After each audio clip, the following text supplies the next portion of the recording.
आज हम स्टार्ट करेंगे quick revision of sample paper class 10th science का। सैंपल पेपर तीसरा, इससे पहले हम दो सॉल्व कर चुके हैं और सैंपल पेपर 3 हम क्विक रिवीजन करेंगे जिससे आपको क्वेश्चन करने में थोड़ी सी आसानी रहे। Right the balance chemical equation. Balance chemical equation, chemical equation mean symbolic representation of a chemical reaction, उसे हम केमिकल इक्वेशन बोलेंगे। Balance mean number of atom on reactant side and product side will be same, उसे हम क्या बोलेंगे? जब reactant side और product side दोनों तरफ एटम क्या होंगे? बराबर होंगे, तो उसे हम क्या बोलेंगे? Balance chemical equation. For the following reaction, reaction means chemical reaction that will be new substances form and identify the type of reaction। Balance करना है और उसके बाद टाइप ऑफ रिएक्शन बताना है कि किस टाइप का ये रिएक्शन है। जैसे मैग्नीशियम Mg, मैग्नीशियम का सिंबल Mg, प्लस में हाइड्रोक्लोरिक एसिड HCl, ये aqueous solution. S mean solid, aqueous mean salt solution, पानी में आपका सॉल्ट डिजोल्व है। Magnesium chloride MgCl2, magnesium chloride, ये भी एक्वस सॉल्यूशन है, सॉल्ट सॉल्यूशन, प्लस में हाइड्रोजन, और ये हमारी क्या है? Hydrogen gas. इसे क्या करना है? बैलेंस करना है। Mg1 Mg1, क्लोरीन इसमें 2 और इसमें क्लोरीन 1, इसमें क्लोरीन 1, तो क्या करेंगे? 2 आगे लगा देंगे, तो क्लोरीन हो गए 2, chlorine is balance, magnesium is balance. Hydrogen कितने इसमें? 1, और ये आगे क्या है? 2, तो इसके अंदर 2 हाइड्रोजन है और यहाँ पर क्या? 2 हाइड्रोजन, इट इज बैलेंस। तो ये कौन सा रिएक्शन है? इसमें मैग्नीशियम ने हाइड्रोजन को उसके एक्वस सॉल्यूशन से हटा दिया, तो मैग्नीशियम डिस्प्लेस हाइड्रोजन, तो इसलिए ये कौन सा हो गया? Displacement reaction. ये कौन सा हमारा हो गया? Displacement reaction, displacement reaction. और डिस्प्लेसमेंट रिएक्शन होता क्या है? In which high reactive metal displace low reactive metal from its salt solution. फिर अगेन वही, write the balance chemical equation for the following reaction and identify the type of reaction. ये discussion आप बता चुके हैं कि बैलेंस केमिकल रिएक्शन क्या होता है, रिएक्शन क्या होता है और टाइप ऑफ रिएक्शन बताना है। पोटेशियम ब्रोमाइड, पोटेशियम का होता है के और ब्रोमाइड का होता है Br। Potassium bromide aqueous solution means dissolve in water, plus barium iodide, barium Ba, iodide mean I, और ये 2, ये भी एक्वस सॉल्यूशन। दोनों एक्वस सॉल्यूशन, जब दोनों एक्वस सॉल्यूशन होते हैं रिएक्टेंट साइड में, तो ज्यादातर जो रिएक्शन होते हैं वो क्या होते हैं? Double displacement reaction. कौन से होते हैं? Double displacement reaction. तो potassium iodide Ki, potassium iodide Ki, plus में बैरियम ब्रोमाइड Br, और ये 2, BaBr2, बैरियम, बैरियम ब्रोमाइड, ये भी एक्वस सॉल्यूशन और ये भी क्या? Aqueous solution. तो इसका मतलब पोटेशियम ब्रोमाइड अब को रिएक्ट किया बैरियम आयोडाइड के साथ, तो पोटेशियम आयोडाइड और बैरियम ब्रोमाइड बना। अब इसे क्या करेंगे? बैलेंस करेंगे। Potassium 1 potassium 1 balance, potassium 1 potassium 1, bromine 1, यहाँ ब्रोमीन 2 है, यहाँ ब्रोमीन कितने हैं प्रोडक्ट साइड में? 2, तो इधर लगा देंगे 2 लगा देंगे, तो यहाँ ब्रोमीन 2 हो गए, पोटेशियम 2 हो गए, ब्रोमीन 2 पोटेशियम 2, यहाँ पोटेशियम 1 है, यहाँ पोटेशियम कितने हैं? 1, तो 2 पोटेशियम, यहाँ भी पोटेशियम 2, इधर भी पोटेशियम 2, ब्रोमीन कितने हो गए? यहाँ पर 2 हो गए, ब्रोमीन 2, यहाँ bromine 2, barium 1 barium 1 balance, iodine यहाँ पर react product side 2, reactant side 2, तो इट इज बैलेंस। अब ये रिएक्शन कौन सा है? इसमें पोटेशियम किसके साथ आ गया? आयोडीन के साथ, और बैरियम किसके साथ आ गया? ब्रोमीन के साथ। इसका मतलब इसमें रिएक्टेंट साइड में क्या हुआ? Exchange of ion, exchange of ion, तो इसे हम क्या बोलेंगे? Double displacement. क्या बोलेंगे इसे? डबल डिस्प्लेसमेंट रिएक्शन, इसे बोलेंगे हम double displacement reaction, double displacement reaction. और डबल डिस्प्लेसमेंट रिएक्शन क्या होता है? The reaction in which exchange of ion take place on their reactant side. Reactant side में जब आयंस का एक्सचेंज होता है तो उसे हम क्या बोलते हैं? Double displacement reaction. Next question है, is decomposition reaction of ferrous sulphate exothermic और एंडोथर्मिक? क्योंकि डिकम्पोजिशन रिएक्शन क्या होता है? In which a single substance is split और ब्रेक डाउन इनटू 2 और मोर सब्सटेंस।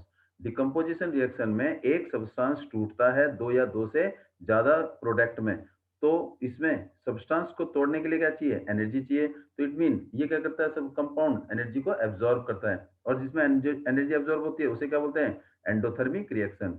इसमें और फेरस सल्फेट FeSO4, ये हमारा प्रोडक्ट क्या देता है? Fe2O3 प्लस में SO2 और प्लस में SO3, ये देता है। और ये क्या है? Decomposition reaction which take place in presence of heat, heat absorb करता है। इसमें क्या होती है? हीट एब्जॉर्ब होती है। हीट क्या होती है? एब्जॉर्ब, और जिसमें हीट एब्जॉर्ब होती है उसे हम क्या बोलते हैं, एंडोथर्मिक रिएक्शन। तो इसमें endothermic reaction will take place, decomposition reaction, ये वाला कौन सा, एंडोथर्मिक रिएक्शन, और जिसकी वजह से टेम्परेचर क्या होता है, कम हो जाता है, तो endothermic reaction. Hardness of water, पानी में जो हार्डनेस होता है वो किसकी वजह से होता है, due to the presence of calcium and magnesium ion, calcium and magnesium ion के प्रेजेंस होने की वजह से जो पानी है वो क्या होता है, हार्ड होता है, क्या होता है, हार्ड होता है। तो इसमें हार्डनेस ऑफ वाटर किसकी वजह से, magnesium bicarbonate, calcium carbonate, calcium sulphate, इसका मतलब all of this, all of नीचे तीनों की वजह से पानी जो है क्या होता है, हार्ड होता है। और हार्ड मेनली किसकी वजह से होता है, due to the presence of calcium and magnesium salt.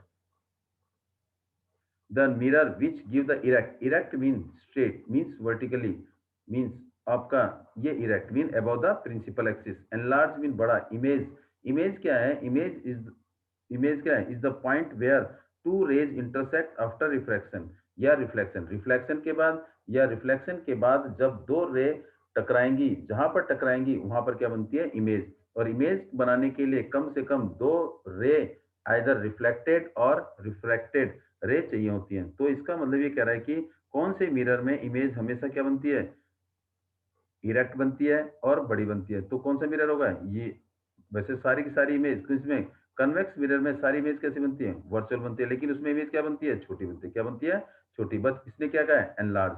तो यहाँ पर क्या है मेरे पास, पोल, ये क्या है, फोकस, और ये क्या है, सेंटर ऑफ कर्वेचर। जब हम फोकस और पोल के बीच में ऑब्जेक्ट को रखते हैं, फोकस और पोल के बीच में ऑब्जेक्ट को रखते हैं, तो इमेज कहाँ बनती है, first parallel to principal axis, तो फोकस से पास होगा, और दूसरी रे किससे पास होगी, या तो पोल से या सी से पास होगी, या तो पोल से या सी से। तो सी से पास करेंगे तो क्या होगा, retrace the same path, retrace the same path. तो इसका मतलब ये डाइवर्ज हो रहा है, तो इसका मतलब it will meet behind the mirror, mirror के बिहाइंड मिल रही है, तो जहां पर कट रहा है वहां पर क्या बनेगी, इमेज बनेगी। तो image, this is the image, यहाँ से किसके ऊपर बन रही है, प्रिंसिपल एक्सिस के ऊपर। और इमेज कैसे बन रही है, ऑब्जेक्ट से बड़ी बन रही है, और कैसी बन रही है, इरेक्ट बन रही है, क्या बन रही है, इरेक्ट, और क्या बन रही है, एनलार्ज।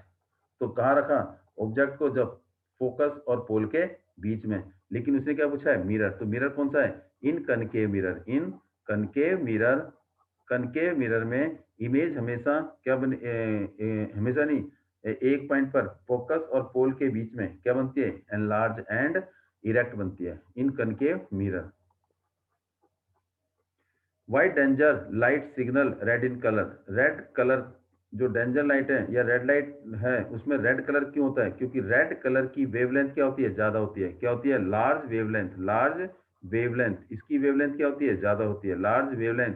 और दूसरा, लार्ज वेवलेंथ वाली लाइट क्या होती है, स्कैटर्ड कम होती है, तो least scattered, least scattered, large wavelength और लीस्ट स्कैटर्ड इन एटमोस्फेयर की वजह से डेंजर लाइट क्या होती है, हम रेड कलर की होती है, क्योंकि उसका स्कैटरिंग सबसे कम होती है और वेवलेंथ उसकी ज्यादा है, इसलिए डेंजर एरिया में रेड कलर यूज किया जाता है। Name two example of hydrated salt, hydrated, hydrated mean presence of water, जिसमें पानी है, ऐसे सॉल्ट के एग्जांपल बताओ जिसमें पानी होता है। तो इसका मतलब water of crystallization mean presence of water. तो पहले क्या है, Na2SO, Na2CO3 डॉट 10H2O, जिसे क्या बोलते हैं, जिसे हम क्या बोलते हैं, सोडियम कार्बोनेट डेका हाइड्रेट, और इसका एक और नाम है क्या, वॉशिंग सोडा, वॉशिंग सोडा, इसे बोलते हैं washing soda.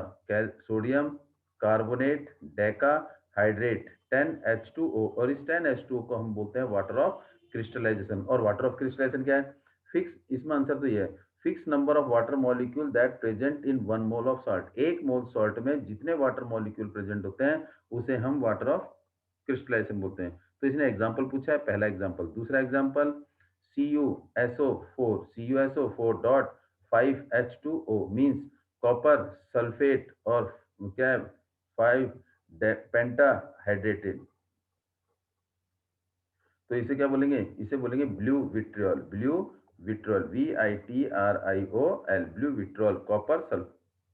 How the antacid work, antacid क्या होता है, एक तरह से बेसिक इन नेचर होता है, क्या होता है, इट इज बेस। और जब बेस किसके साथ, एसिड के साथ रिएक्ट करता है तो क्या बनाता है, salt and water, salt and water. तो इसका मतलब antacid is basic in nature, when it react with acid it neutralize the effect of acid, वो एसिड की कंसंट्रेशन को, एसिड के इफेक्ट को कम कर देता है, और कम करने पर क्या बनाता है, सॉल्ट एंड वाटर। इसीलिए एंट एसिड क्या करता है, और एक एग्जांपल क्या है, milk of magnesium means reduce the effect of acid. How does the resistance, resistance क्या है, रेसिस्टेंस वायर की, कंडक्टर की वो प्रॉपर्टी है जो करंट को क्या करती है, रेसिस्ट करने की कोशिश करती है। Resistance is the property of a conductor which resist the flow of current.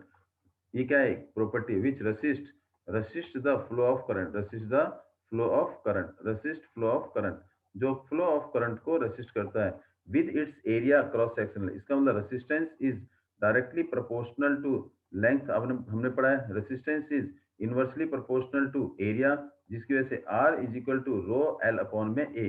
तो उसने क्या पूछा है, क्रॉस सेक्शनल एरिया, तो इसका मतलब resistance is inversely proportional to the area. Resistance जो है एरिया के इनवर्सली प्रोपोर्शनल है, मींस ये एरिया और ये रेसिस्टेंस, इसका मतलब मोर एरिया रेसिस्टेंस कम, मोटी तार है तो रेसिस्टेंस क्या होगा, कम होगा, तो करंट आराम से फ्लो होगा। अगर एरिया कम है, पतली तार है, तो रेसिस्टेंस ज्यादा होगा। इसका मतलब less area more resistance, more area less resistance, less area more resistance, क्यों, reciprocal, resistance is inversely proportional to the area. Why alternate current, alternate current मतलब AC consider to be advantage over the direct current. AC current direct current से क्यों फायदेमंद है, long transmission में जो AC current है उसका क्या होता है, loss is minimum, minimum loss होता है, क्या होता है, minimum loss in long transmission, minimum loss in long transmission. Long transmission लंबी दूरी तक जो करंट पास करने का फायदा है वो एसी करंट करने का फायदा है, क्योंकि एसी करंट लंबी दूरी तक आराम से पहुंच पाता है और उसका लॉस क्या होता है, कम होता है। लॉन्ग ट्रांसमिशन में हम कौन सा करंट यूज करते हैं, AC current, alternate current. Name the physical quantity whose unit is joule upon में कूलम। जूल किसकी यूनिट है, वर्क डन की, और कूलम किसकी यूनिट है, चार्ज की। तो वर्क डन अपॉन में चार्ज, ये क्या होता है, पोटेंशियल डिफरेंस। तो इसका मतलब वी मींस वोल्टेज, या तो वोल्ट बोलेंगे या बोलेंगे पोटेंशियल डिफरेंस, पोटेंशियल डिफरेंस। तो इसका मतलब जूल पर coulomb is the unit of potential difference या वोल्ट। पोटेंशियल डिफरेंस की डेफिनेशन क्या है, जैसे amount of work done to bring a 1 coulomb of charge, the amount of work done to bring a charge from one point to another point. एक point से दूसरे point तक लाने में जितना वर्क डन होता है उसे हम क्या बोलते हैं, पोटेंशियल डिफरेंस। नेक्स्ट क्वेश्चन है, what happened to the other bulb when they are connected in series if bulb is glow. अगर ये बल्ब है, दो बल्ब लगा दिए, फिर ये तीसरा बल्ब भी लगा दिया, किसमें लगाया, सीरीज में, बल्ब वन, बल्ब टू और बल्ब थ्री। तो अगर एक बल्ब खराब हो गया, मान लो ये बल्ब खराब हो गया या ये बल्ब खराब हो गया, तो क्या होगा, सर्किट ब्रेक हो जाएगा। सर्किट क्या हो जाएगा, ब्रेक हो जाएगा। सर्किट ब्रेक हो गया तो करंट फ्लो नहीं होगा, करंट फ्लो नहीं होगा तो other bulb will be of, दूसरे बल्ब भी क्या हो जाएंगे, ऑफ हो जाएंगे, वो भी नहीं जलेंगे। इफ ऑल, जो अगर एक बल्ब इसमें फ्यूज हो गया या ऑफ हो गया या किसी वजह से वो खराब हो गया, तो क्या होगा, इसका मतलब सर्किट टूट जाएगा। सर्किट टूटने का मतलब क्या है, बाकी बल्ब भी नहीं जलेंगे, वो भी ग्लो होना बंद हो जाएंगे। नेक्स्ट क्वेश्चन है, नेम द माइन्यूट ट्यूब्यूल्स, छोटे छोटे जो ट्यूब्यूल्स हैं जो एल्वेली के, alveoli means balloon like structure, balloon like structure, जो किससे लंग्स में प्रेजेंट है, where the alveoli that will be help to exchange the gases, जहाँ क्या होता है, कार्बन डाइऑक्साइड और ऑक्सीजन का क्या होता है, एक्सचेंज होता है। मींस कार्बन डाइऑक्साइड बाहर निकालता है और ऑक्सीजन को अंदर ब्लड में मिक्स होने देता है।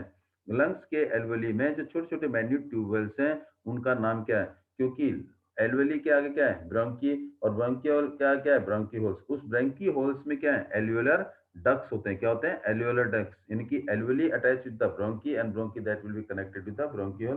तो ऑटोमेटिकली क्या होगा, ये उसी में क्या होगा, ये एल्वेली डक्ट होते हैं जो रेस्पिरेटरी हेल्प करते हैं। इसका मतलब एड मिन्यूट टेब्यूल्स में एल्वेलर डक्ट होते हैं। From which substance the urea is form in the liver, किस सब्सटेंस, कौन सा ऐसा सब्सटेंस है जो लीवर में यूरिया बनाता है, वो क्या है, यूरिया इज फॉर्म बाय, जो यूरिक एसिड है, यूरिक एसिड में से अमोनिया का निकलना, यूरिक एसिड में से जो अमोनिया निकलता है, removal of deamination, deamination means removal of ammonia group, removal of amino group, किसमें से, यूरिक एसिड में से जो अमोनिया ग्रुप को रिमूव करते हैं उसी में क्या बनता है, हमारा यूरिया बनता है। In which part of the plant sugar, salt, sugar and other metabolic mean preparation of food synthesize, part का कौन सा, प्लांट का कौन सा हिस्सा है जहां पर फूड क्या होता है, सिंथेसाइज होता है, वो लीव्स होता है। क्योंकि लीव्स क्या बोलते हैं, किचन ऑफ द सेल, क्योंकि इसी में क्या होता है, क्लोरोप्लास्ट, और सनलाइट एब्जॉर्ब कौन करता है, chlorophyll, which is green pigment present on the chloroplast. Chloroplast क्या है, आपका सेल ऑर्गेनिला है जो सन एनर्जी को क्या करेगा, ट्रैप करेगा।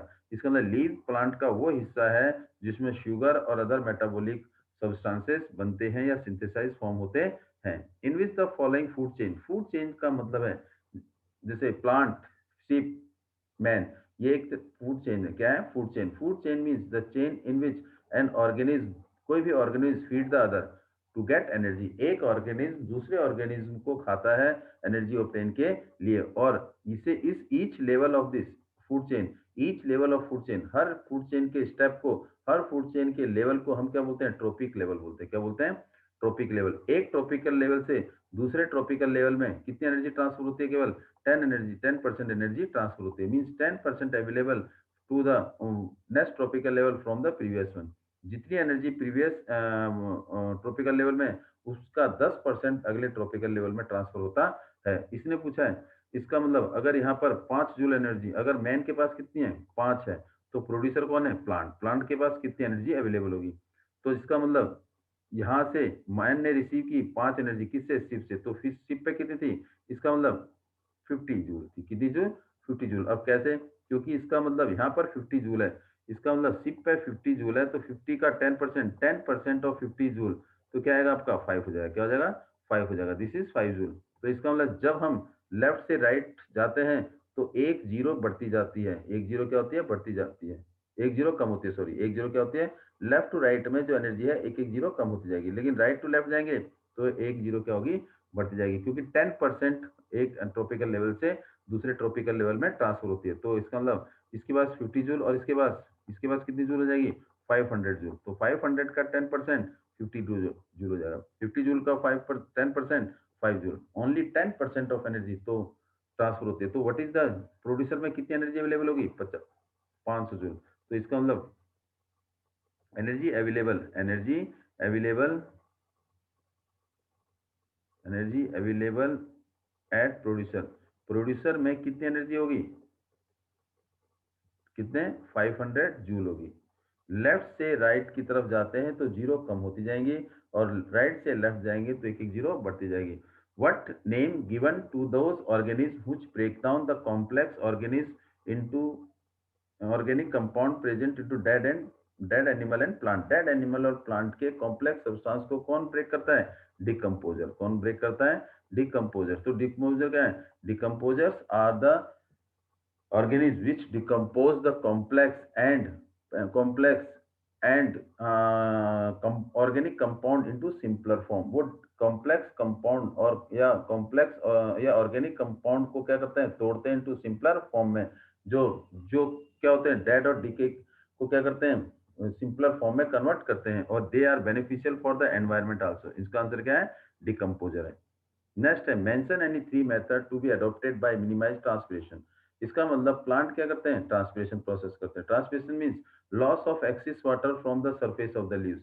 लीव्स के सरफेस से जो पानी का जो लॉस होता है या इवेपोरेट होता है उसे हम क्या बोलते हैं, transpiration. Transpiration is the process in which the loss of axis water from the surface of leaves. Leaves की सरफेस पर जो पानी का जो लॉस होता है उसे हम क्या बोलते हैं, जो प्लांट को जरूरत नहीं होती उसे हम बोलते हैं ट्रांसपिरेशन। इस ट्रांसपिरेशन रेट को कम करने के लिए हम क्या करते हैं, सबसे पहला काम करते हैं, लीव्स को क्या करते हैं, लीव्स को रोल कर देते हैं ताकि स्टोमेटा क्या हो जाए, कवर हो जाए। जब स्टोमेटा कवर हो जाएगा तो exchange of water will not take place. Stomata में भी संकन, स्टोमेटा क्या कर देंगे, संक कर देंगे, मीन्स मतलब उसको सिंक कर देंगे। लीव्स में भी डिप्ड इनटू कैक्टस में जो कैक्टस सोल्यूशन है उसमें क्या करते हैं, उसको डिप कर देंगे, जिससे क्या होगा, उसकी लेयर क्या हो जाएगी, जो होल्स हैं वो क्या होंगे, क्लोज हो जाएंगे। जब हो जाएंगे तो क्लोज हो जाएंगे तो ऑटोमेटिकली ट्रांसपिरेशन की रेट क्या हो जाएगा, कम हो जाएगा। Cactus means deep in cactus, जो क्या होता है, क्यूटिन जिस टाइप का आपने पढ़ा होगा, लेयर बनाते हैं जिससे लॉस ऑफ वाटर क्या होता है, कम हो जाता है। क्यूटिकल आपने 9th में पढ़ा होगा, जो क्या करते हैं, लॉस ऑफ वाटर को प्रिवेंट करता है। इस तरीके से हम ट्रांसपिरेशन ऑफ वाटर का रेट हम रिड्यूस कर सकते हैं, कम कर सकते हैं। अब हमारे कुछ क्वेश्चन है एजर्जन और रीजन के बेस में। To dilute sulphuric acid, dilute sulphuric acid को डाइल्यूट करने के लिए मीन्स पानी मिलाने के लिए पानी मिलाते हैं। ये सल्फ्यूरिक एसिड है और ये पानी है, ये एसिड और ये वाटर। डाइल्यूट का मतलब या तो एसिड में पानी मिलाएंगे या पानी में एसिड मिलाएंगे। उसने क्या पूछा है, इसे हम बोलते हैं dilution of acid. Dilution of acid, dilute sulphuric acid का मतलब है डाइल्यूशन ऑफ एसिड। तो acid is added to water, acid में पानी मिलाएंगे, not water to acid, water में एसिड। अगर हम, क्योंकि वाटर को मिलाते हैं किसमें, एसिड में, या एसिड को वाटर में, not acid water to acid, water to acid. इसका मतलब acid is added to water, तो इसका मतलब एसिड को पानी में मिलाना चाहिए, ना कि एसिड में पानी मिलाना चाहिए। अब क्यों, क्योंकि इन दोनों के बीच में जो रिएक्शन है, reaction between acid and water is highly exothermic. ये इतना एक्सोथर्मिक है कि इसमें large amount of heat produce होती है। इतनी ज्यादा हीट प्रोड्यूस होती है कि जिस कांच के बर्तन में ये रिएक्शन होता है वो कांच का बर्तन भी टूट जाता है। इसीलिए हम एसिड को वाटर में मिलाते हैं, हल्का हल्का मिलाते हैं, उसके बाद क्या करते हैं, उसको एजिटेट करते हैं। उसको क्या करते हैं, एजिटेट करते हैं, जिससे रिएक्शन क्या होगा, टेम्परेचर क्या हो जाएगा, थोड़ा सा हीट क्या हो जाएगी, कम रिलीज होगी। तो इसका मतलब हमें एसिड को पानी में मिलाना चाहिए, ना कि वाटर को एसिड में। तो इसका मतलब ये ठीक है। Specific heat of water is quite large, इसका मतलब जब रिएक्शन है तो एक्सोथर्मिक है, तो इसका मतलब हीट ज्यादा रिलीज होगी। तो इसका मतलब ए भी सही है और आर भी सही है, और आर क्या है, करेक्ट एक्सप्लेनेशन ऑफ ए। तो इसका मतलब A is right. Garden is the artificial ecosystem. Ecosystem का मतलब है, इकोसिस्टम हमारा क्या है, इसका मतलब कॉम्बिनेशन ऑफ किसका, बायोटिक और अबायोटिक, लिविंग और नॉन लिविंग कंपोनेंट, लिविंग और non living component, non living component, living और नॉन लिविंग कंपोनेंट मींस को हम क्या बोलते हैं, इकोसिस्टम, बायोटिक और अबायोटिक। और आर्टिफिशियल मतलब मैन मेड, इसका मतलब गार्डन में लिविंग ऑब्जेक्ट भी है और नॉन लिविंग ऑब्जेक्ट भी है, और वो गार्डन बनाता कौन है, मैन बाय मैन। तो इसका मतलब गार्डन इज आर्टिफिशियल इकोसिस्टम, बिल्कुल सही है। Biotic is the living component, abiotic is the non living component of the ecosystem. दोनों जो है इकोसिस्टम के कंपोनेंट है और मैनिपुलेटेड बाय ह्यूमन। इसका मतलब गार्डन जो आर्टिफिशियल इकोसिस्टम है और बायोटिक लिविंग और नॉन लिविंग कंपोनेंट ऑफ इस गार्डन के कौन मैनिपुलेट, कौन करता है, ह्यूमन बीइंग करता है। तो इसका मतलब ए भी सही है, आर भी सही है, और आर क्या है, करेक्ट एक्सप्लेनेशन ऑफ ए। तो इसका मतलब आंसर इज ए। फिर उसके बाद आ रहा है क्वेश्चन नंबर नेक्स्ट पर, in plant there is no need of specialized respiratory organ.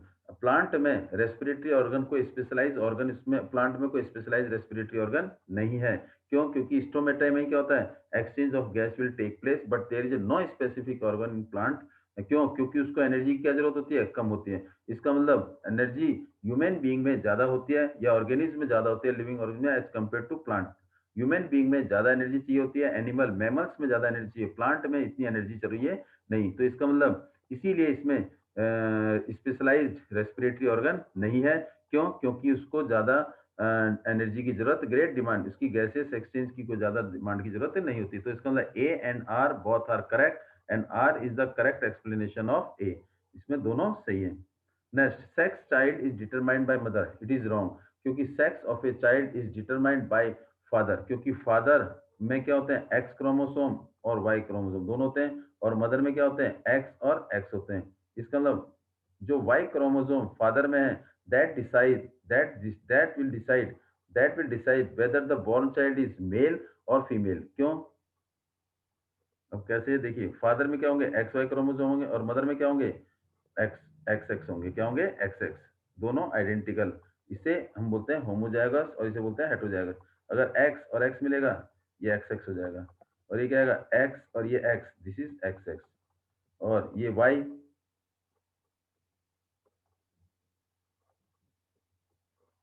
ये एक्स वाई, और ये एक्स और ये वाई। इसका मतलब ये वाई फादर का है, ये वाई किसका है, फादर का है। तो मदर का एक्स ने डिसाइड नहीं किया, तो ये क्या है, ये फीमेल, ये है गर्ल, और ये क्या है, बॉय। तो इसका मतलब sex of a child is not determined by mother, it determined by the father. Human have two type of sex chromosome, कौन से, एक्स एक्स और एक्स वाई। इसका मतलब एक्स एक्स है और क्या है, एक्स वाई। ये सही है। क्यों, क्योंकि ये मदर में प्रेजेंट होता है, और ये किस में होता है, एक्स वाई फादर में होता है, किस में होता है, फादर में। तो इसका मतलब हमारे पास ए गलत है और आर सही है, A is false, R is true, तो answer is C. In the following answer, in the following and answer any four question. In human being process of intake of essential nutrient जो है, nutrient क्या है, the nutrient are the component which are present in the food, means nutrient वो component है जो food में present होते हैं और हमें क्या प्रोवाइड करते हैं, एनर्जी प्रोवाइड करते हैं, हमारे सेल और को रिपेयर करते हैं, डैमेज सेल को सही करते हैं, और ये हमें क्या करते हैं, nutrient, they provide us energy and repair our cell in form of food. इसका मतलब फूड के अंदर जो कंपोनेंट होते हैं जो हमें एनर्जी और हमारे सेल को रिपेयर करते हैं, उन्हें हम बोलते हैं न्यूट्रिएंट। जैसे दो तीन example, fats, carbohydrate, protein, minerals, ये सारे क्या है, nutrient. Take place through the entire system known as digestive system, क्योंकि डाइजेस्टिव सिस्टम से ही, जब डाइजेस्टिव सिस्टम के प्रोसेस से ही हमें क्या होते हैं, फूड से हमें न्यूट्रिएंट मिलते हैं। Human digestive system constitute a long tubular structure called the alimentary canal. इसका मतलब जो डाइजेस्टिव सिस्टम है वो किस में होता है, एलिमेंट्री कैनल में। And the various digestive system associated with it, इसका मतलब all part of the digestive system are present in alimentary canal. Alimentary canal जो फूड इनटेक ऑफ फूड से लेके एक्सक्रीशन तक जितने भी उसमें ऑर्गन प्रेजेंट होते हैं, उसको, उस पूरे ऑर्गन के कॉम्बिनेशन को हम एलिमेंट्री कैनाल कहते हैं। These gland secrets the different digestive enzyme, और उसमें क्या होते हैं, उस डाइजेस्टिव सिस्टम में क्या होते हैं, उस एलिमेंट्री कैनाल में ऑर्गन के साथ साथ क्या होते हैं, डाइजेस्टिव ग्लैंड्स होते हैं, और वो डाइजेस्टिव ग्लैंड्स एंजाइम रिलीज करते हैं टू ब्रेक डाउन और टू सिंप्लीफाई द फूड।